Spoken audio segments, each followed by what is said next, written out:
हित उपदेश करुणी सायास शिकवती. सहज बोलतात संत महात्मे. आज या मेळाचा उद्धार केला. सहज बोलला की मुलाचं नाव नारायण ठेवा. वाल्या कोळ्याला नारद महर्षी सहज बोलले की काय कर राम राम.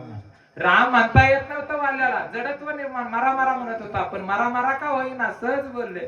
तो राम राम झालं. जडत्व वाल्याला देवाला वागावं लागलं. सहज बोलले. बर मी इथं उभा आहे. ज्यावेळी मी पहिली कीर्तनाची तारीख घेतली होती आळंदीला कुठे शिकाय नव्हतं. पंढरपुराला शिकाय नव्हतं. मी गेलो 3200 रुपये मला पहिला पगार मिळाला कुठं टाटा जॉन्सन. आणि मला वाटायचं कीर्तनकार व्हायचं. कीर्तनकार मला नोकरी लागावी ही माझ्या डोक्यात नव्हतंच.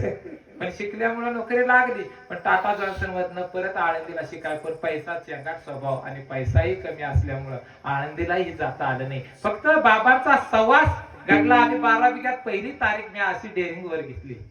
आणि तारीख घेतल्यानंतर जशी जशी तारीख जवळ यायला लागली धडकन वाढायला.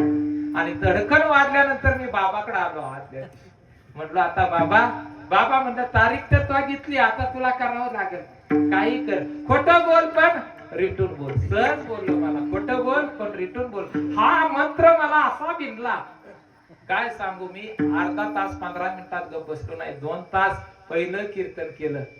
तो आलिया भोगाशी असावे सावध घालून या भार देवावी मग मज कृपा सिंधू निवारी साकडे तेव्हा पुढे काय.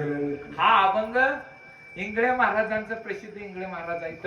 त्यांचं मी कीर्तन श्रवण केलं होतं. पण कसं आहे हाय असं पाठ करून पण कीर्तन करणं किंवा वाचन करणं सुद्धा इथं आठवण का सांगता यायचं नाही. कारण पहिलं मी गोकमपट्टी होतो. आता गोकमपट्टी नाही. काय सांगेल मलाच माहित नसते.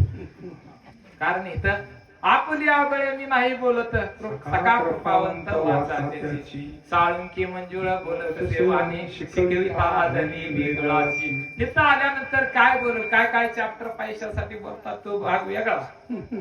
काय काय ठरवून बोलतात ते वेगळा. पहिल्यांदा गोकमपट्टीच करावी लागते तेव्हा इथं उभं राहता येतं. परत कालांतराने अनुभवातून बोल येतात. आणि हा सवा सहज बोलले बाबा.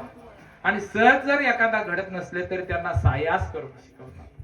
सायास सुद्धा करून शिकवतात. आणि कष्ट करून सुद्धा शिकवतात.